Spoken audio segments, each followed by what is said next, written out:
Bonjour, je suis Bernard Lancelot, auteur de plusieurs livres sur l'ésotérisme et le développement personnel et président de l'association Alpha. Aujourd'hui, je vais vous révéler un moyen efficace pour obtenir la confiance en vous-même et réussir dans la vie, à la fois sur le plan matériel et spirituel. Mais tout d'abord, je précise que cette vidéo est la deuxième de cette série.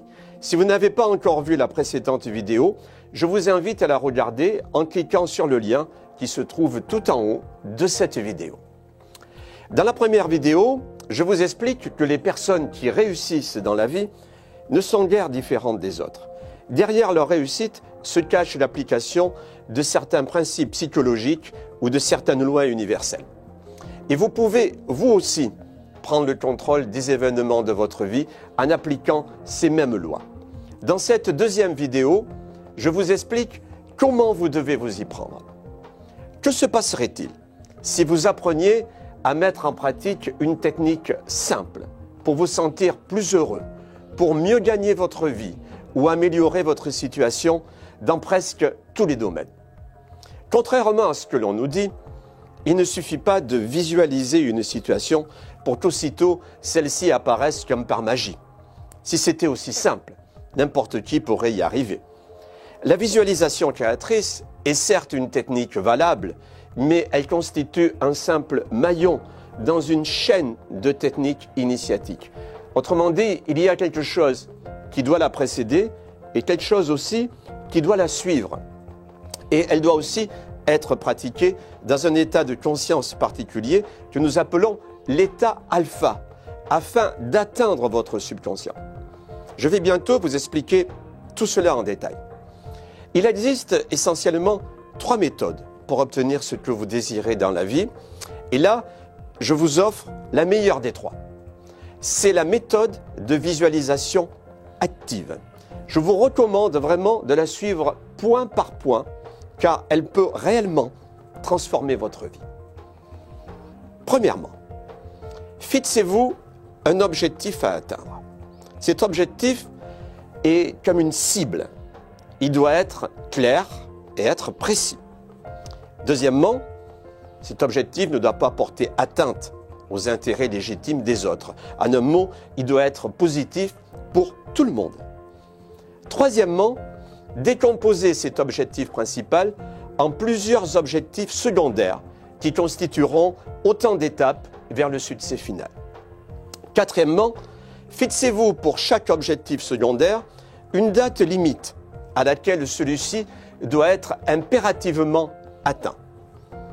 Cinquièmement, mettez-vous en état d'auto-hypnose, puis visualisez mentalement votre premier but intermédiaire comme si vous l'aviez déjà atteint.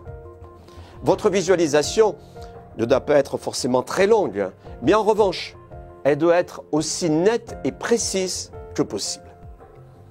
Sixième étape, lors de cette visualisation, ressentez en même temps le sentiment de bonheur et de joie que vous procurera cette étape une fois atteinte. Ça, c'est très important car c'est l'émotion qui est le moteur du processus. Septièmement, ne passez au but suivant qu'une fois le but précédent pleinement atteint. Et ainsi de suite jusqu'à la dernière étape. Mais attention, il y a un élément indispensable dont personne ne vous a encore parlé et qu'il vous faut absolument ajouter. Si vous oubliez cet élément, eh bien, il ne se passera rien et votre objectif restera qu'un simple rêve. Je vais maintenant vous révéler cet élément crucial. Pour que cela fonctionne vraiment, il est fondamental de combiner à la fois visualisation et action. Autrement dit, chaque jour ensuite, vous devez agir avec énergie et détermination afin de vous rapprocher de votre objectif. Par exemple, si vous désirez avoir un emploi idéal, non seulement vous devez le visualiser, mais pour que ce soit réellement efficace, vous devez en plus combiner tout cela avec vos propres actions dans votre vie de tous les jours. Vous devez écrire à des entreprises, leur téléphoner, rencontrer des patrons, etc. Même si parfois à la fin, votre objectif se matérialisera dans votre vie d'une manière fort différente à laquelle vous n'aviez pas pensé. Mais si en revanche, vous restez chez vous en train de regarder la télévision, tout en buvant de la bière, ne pensez pas que soudain, quelqu'un va frapper à votre porte et vous apporter une offre d'emploi. Si en revanche, vous avez utilisé toutes vos forces, toute votre énergie, toutes vos actions, eh bien, vous avez activé la danse des énergies de l'univers et vous lui avez démontré que vous désirez vraiment atteindre votre objectif. Et dans ce cas, l'univers répondra à votre demande. Sachez que si quelqu'un réussit, ce n'est ni à cause de la chance, ni à cause de qualités exceptionnelles, mais grâce à l'application de certaines lois du succès. Ces lois étaient déjà suivies par les grands hommes de l'Antiquité. Depuis des siècles, elles ont donné parfaitement la preuve de leur grande efficacité. Quiconque les applique est certain de sa réussite. Les réponses suivantes vont vous éclairer davantage. Les principes que je vais vous résumer ici peuvent de prime abord peut-être paraître étranges aux non-initiés. Cependant, il n'est pas une seule de ces lois qui n'a pas été à de multiples reprises vérifiée. Beaucoup de personnes désemparées à la suite de problèmes, chagrins ou de grands ennuis ont repris goût à la vie en connaissant et en appliquant ces principes. Je m'estimerais vraiment très heureux si je peux, par mes conseils, atténuer les souffrances morales des êtres que la vie a meurtris. Vous savez, toute la création est dirigée par des lois spirituelles. C'est là un fait, résultat de l'expérience, et personne ne peut le contester. En étudiant la science de la vraie vie, on acquiert la certitude que chacun fait soi-même son existence. Donc, est en réalité le maître de son bonheur. Il suffit de regarder autour de nous pour constater que dans la nature, chaque chose est à sa place. Donc, si un être humain souffre quelque part, c'est qu'il n'est pas à sa place, qui doit être la sienne. Étudier les principes exposés dans cette vidéo, c'est pour vous posséder la clé du bonheur. Pour être heureux, je vous assure, il suffit de les appliquer. Car notre existence est dirigée par des lois spirituelles qui sont justes et équilibrées. Pour être heureux, il est indispensable de les connaître et ensuite de les appliquer. Car en revanche, celui qui les néglige n'est plus en accord avec la création. Il se détache du bloc de la création et vit pour ainsi dire dans le néant, semblable en cela à un corps sans âme. Les grandes lois spirituelles qui dirigent le monde peuvent se résumer en fait en 4 lois principales. La loi de nécessité, la loi d'harmonie, la loi d'échange et enfin la loi du karma. On les énonce ici. D'abord, la loi de nécessité. Si l'homme établit énergiquement dans ses pensées un désir utile à sa vie, ce désir se réalisera forcément. Ensuite, la loi d'harmonie, ou loi du moindre effort. Qu'il s'agisse de n'importe quel objectif que l'on désire avoir dans la vie, si l'on cherche à atteindre quelque chose, eh bien l'univers nous mettra en harmonie avec cet élément et on le rencontrera forcément sur notre route. Ensuite, la loi d'échange. Pour beaucoup recevoir, il faut aussi beaucoup donner. Et enfin, la loi du karma, elle est très importante, cette loi. Elle nous dit que nous sommes tous sur Terre pour accomplir une mission. Et si on découvre cette mission, on vit une vie heureuse et en plus dans l'abondance. L'individu qui sait appliquer ces lois n'est jamais asservi par ce qui se passe autour de lui. Il reste libre et inébranlable car il possède la connaissance des lois spirituelles. Grâce aux lois spirituelles, vous obtenez la liberté absolue de l'esprit, ce qui vous rend vraiment heureux de vivre. Autrement dit, vous connaissez le bonheur, parce que vous êtes en communion constante avec l'esprit, au lieu de l'être avec les pensées du monde, dont la plupart sont erronées et négatives. Les humains savent qu'ils sont malheureux, cependant, ils ne connaissent pas vraiment la source de leur malheur. Ils vivent avec des pensées de crainte, ils ont peur de manquer de quelque chose, alors que la nature, si généreuse pourtant, leur donne le pouvoir de tout choisir dans sa perfection. C'est de ce sentiment de crainte, soyez-en persuadés, que naissent tous les maux, toutes les misères, la maladie et les malheurs. Alors, comment faire? Eh bien, soyons clairs. Si vous avez ce sentiment de crainte, vous vous limitez vous-même, vous limitez votre champ d'action dans votre vie. Donc, retenez bien cette première loi, la loi de nécessité. Des découvertes scientifiques sont venues confirmer l'intuition des initiés en démontrant la non-existence de la matière. C'est là une vérité qu'il faut absolument admettre. La même substance mentale compose à la fois le corps et l'esprit. L'esprit est toujours présent sur toutes les formes. En réalité, tout est esprit. Il faut bien s'imprégner de cette vérité. Notre vie est mentale.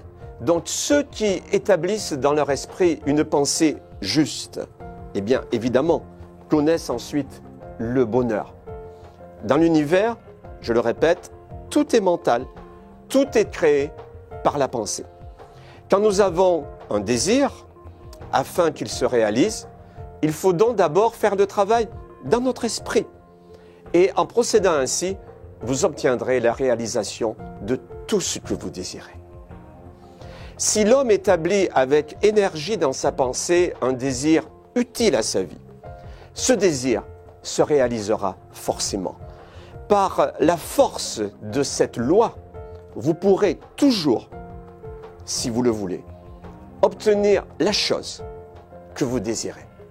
Moi, je me souviens, quand je suis rentré dans le monde initiatique au départ, quelqu'un m'avait dit « Bernard, si tu viens avec nous, si tu suis nos principes, tous tes désirs vont se réaliser. » Et là, je reprends à mon compte ce propre discours. Et donc, cette loi est très importante. Et tous ces faits vont se produire dans votre vie parce qu'ils sont nécessaires. Donc, quand vous attendez la manifestation de cette loi de nécessité, il faut accepter tout ce qui se présente à vous. Mais il est absolument indispensable d'éviter en revanche de vous laisser influencer par les pensées limitantes du monde, car elles vous empêchent à ce moment-là d'accepter ce que l'univers vous envoie. Ce qui compte vraiment dans la vie, c'est la pensée, puisque chacun fait sa vie selon sa pensée. Celui qui a des désirs bons fait honneur au Créateur qui nous a tout donné. Celui en revanche qui a de mauvais désirs nuit à lui-même, car il éloigne les bonnes pensées qui sont indispensables au bonheur. Pour mieux vous faire comprendre ce qu'est la loi de nécessité, je vais vous donner un exemple. Si Pierre a l'intention de créer un établissement où il pourra soigner des personnes âgées, il devra établir très énergiquement dans sa pensée que cette institution est nécessaire à sa vie. Il devra ensuite la visualiser mentalement. Toutes les pensées utiles à l'organisation de cet établissement viendront alors à lui, d'une façon ou d'une autre, afin de lui donner satisfaction. Et cela sans qu'il ait en aucune manière à les chercher. Notre vie est en effet absolument mentale et l'idée est déjà établie dans notre cerveau, parfaite et complète lorsque nous la pensons. Ainsi donc, les pensées viendront à Pierre afin que son désir puisse se réaliser. Il en sera de même pour tout autre projet, en fait. Donc, avant tout, pour faire bien jouer la loi de la nécessité, il faut penser très énergiquement à la chose que l'on veut réaliser et se la représenter mentalement.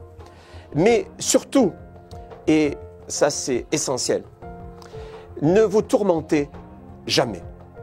Pendant que vous vous abandonnez à l'accablement ou à la nuit ou à la tristesse, vous laissez passer ce qui se présente de bon pour vous, puisque pendant ce temps, eh bien, votre mental travaille sur le manque au lieu de travailler sur la pensée juste, sur la pensée positive qui doit vous donner satisfaction. Maintenant, j'en viens à la deuxième loi, la loi d'harmonie. Cette loi est également connue sous le nom de loi du moindre effort. Je pense que vous allez aimer. Et elle est très intéressante à observer et très facile aussi à vérifier. Voici cette loi. Si vous désirez vraiment obtenir quelque chose dans votre vie, si vous le désirez vraiment très fort, eh bien, vous allez vous mettre en harmonie avec cet élément. Et l'univers va le mettre ensuite sur votre route. Ceux qui sont économes de façon excessive, de même que ceux qui sont avares, évidemment, ils ne pourront jamais être heureux.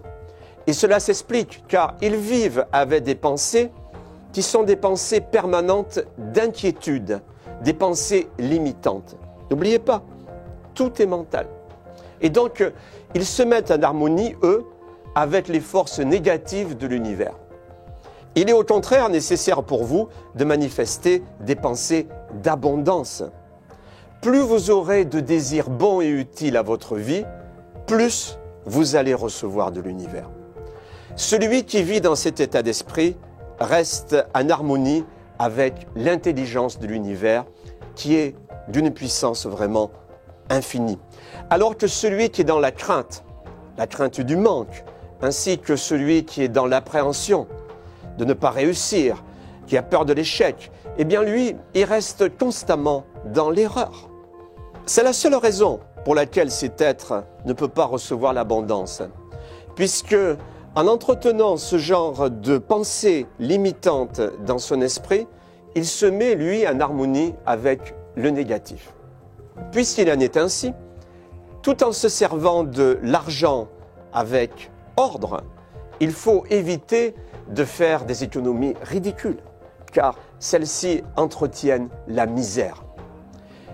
Dès que vous aurez admis cette idée directrice, appliquez-la énergiquement dans votre vie, en ayant chaque fois la pensée correcte, à la fois pour vous et aussi pour les autres.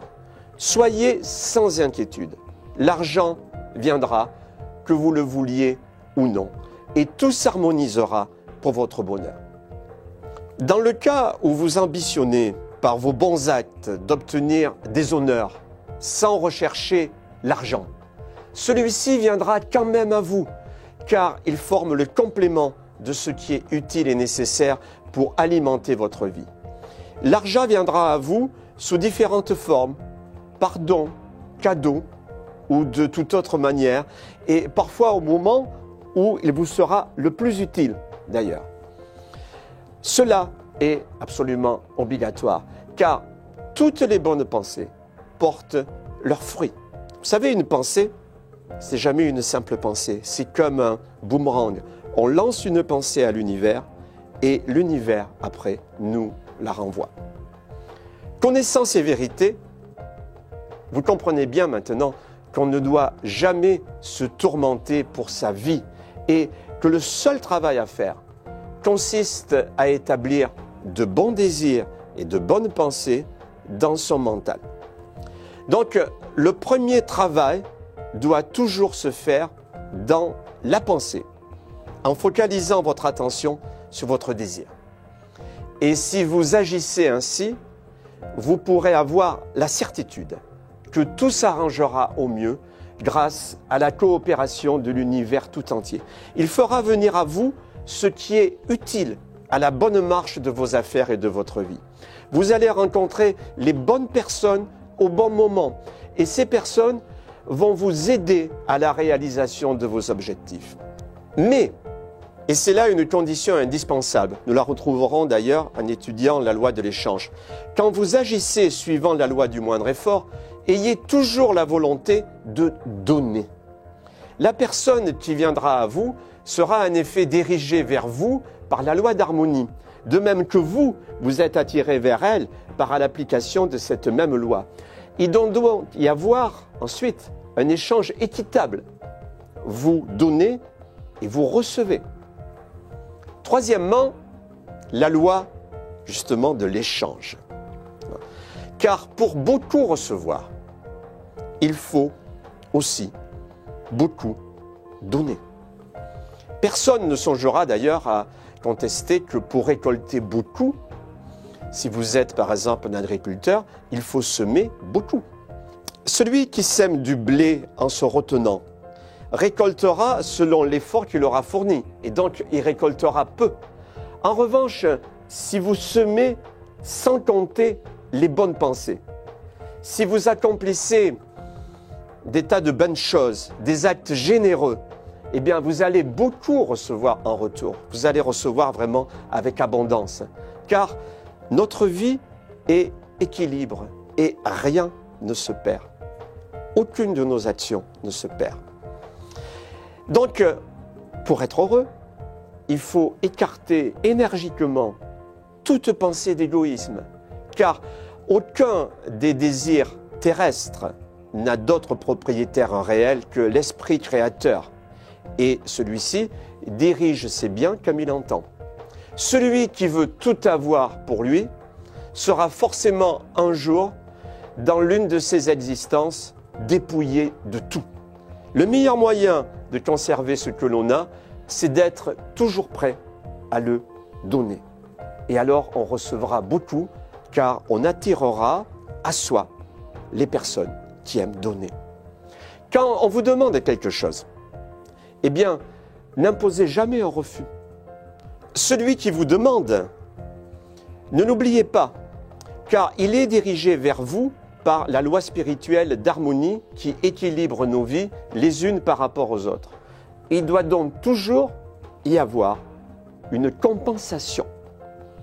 Alors, l'argent peut parfois être utilisé dans le jeu de la loi d'échange.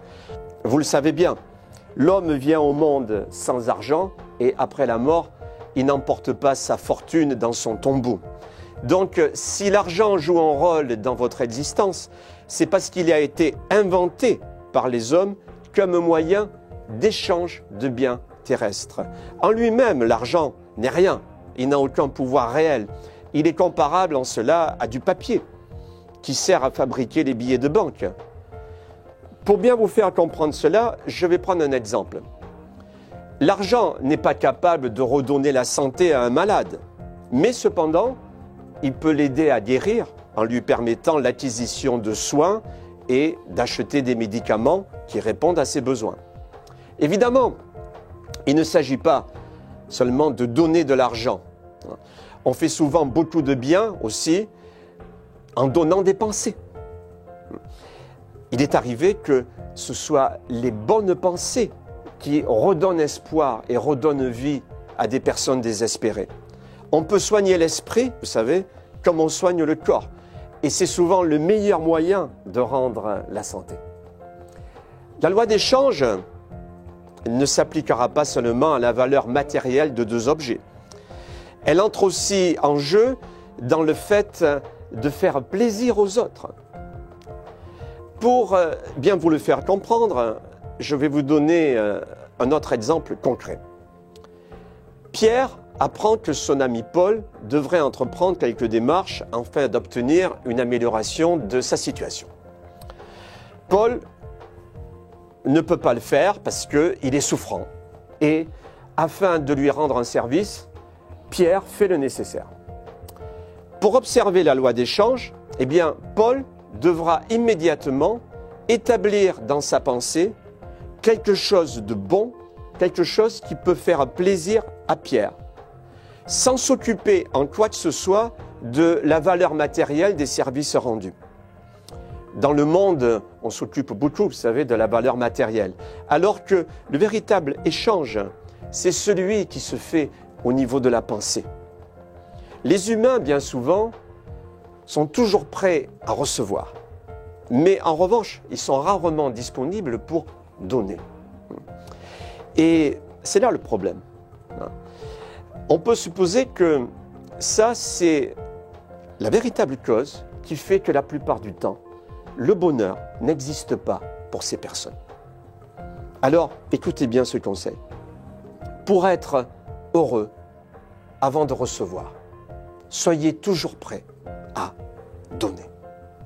Et là, vous allez activer la loi de l'échange. Quatrième loi, la loi du dharma. Selon cette loi, nous avons tous une mission bien précise à remplir sur cette terre. Et pour remplir cette mission, l'univers vous a donné un talent particulier. Et donc, pour respecter la loi du dharma, vous devez trouver ce talent particulier qu'il y a en vous et ensuite le mettre au service de vos semblables. Si vous y arrivez, vous allez accomplir votre mission cosmique. Souvent, les gens se posent les mauvaises questions. Ils se demandent par exemple ce qu'ils pourraient faire dans leur vie pour gagner de l'argent. Mais ça, ce n'est pas la bonne stratégie. C'est prendre le problème par le mauvais bout. Ne pensez pas à l'argent. Posez-vous plutôt ces deux questions. Qu'est-ce que j'aime faire et que j'accomplis particulièrement bien? Et ensuite, deuxième question, quel service, grâce à ce savoir-faire, je peux rendre aux autres personnes? Si vous réussissez à répondre à ces deux questions, eh bien alors, vous avez trouvé votre dharma. Il ne vous reste plus ensuite qu'à passer à l'action. Dès lors, si vous suivez là votre dharma, le bonheur et l'abondance se manifesteront dans votre vie sans jamais que vous ayez pensé à un moindre instant à l'aspect financier du problème.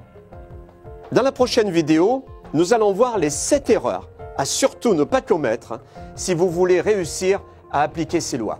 Mais en attendant, dites-moi dans les commentaires ci-dessous si vous avez trouvé une réponse à ces deux questions. Première question que je vous pose, qu'est-ce que j'aime et qu'est-ce que j'accomplis particulièrement bien? Deuxième question, quel service, grâce à ce savoir-faire, puis-je rendre aux autres personnes? Faites-le maintenant. Comme ça, je pourrai vous répondre personnellement pour vous aider à avancer. Je vais lire avec attention vos commentaires et je vous retrouve très vite, dans 3 jours, pour la suite de cette vidéo.